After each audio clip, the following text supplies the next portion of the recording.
দেশের বাজারে আবারও বেড়েছে স্বর্ণের দাম। 22 ক্যারেটের প্রতি ভরি স্বর্ণে ১,৬৩৩ টাকা বাড়িয়েছে বাংলাদেশ জুয়েলার্স অ্যাসোসিয়েশন বা বাজুস। নতুন দামে ভ্যাট সহ প্রতি ভরি স্বর্ণের দাম দাঁড়িয়েছে 2,36,779 টাকা।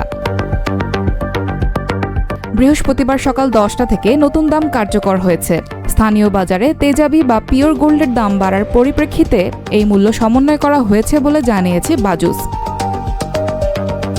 নতুন দামে 21 ক্যারেট স্বর্ণের প্রতি গ্রাম 19,390 টাকা এবং 18 ক্যারেটের 16,650 টাকা নির্ধারণ করা হয়েছে। সনাতন পদ্ধতির স্বর্ণের দাম প্রতি গ্রাম 13,600 টাকা। এদিকে 22 ক্যারেট হলমার্ক করা রূপার প্রতি গ্রাম 435 টাকা, 21 ক্যারেট 415 টাকা এবং 18 ক্যারেট 360 টাকা নির্ধারণ করেছে বাজুস। সংগঠনটি জানিয়েছে, নির্ধারিত বিক্রয় মূল্যের মধ্যে ভ্যাট অন্তর্ভুক্ত থাকায় গ্রাহকের কাছ থেকে আলাদাভাবে ভ্যাট নেওয়া যাবে না।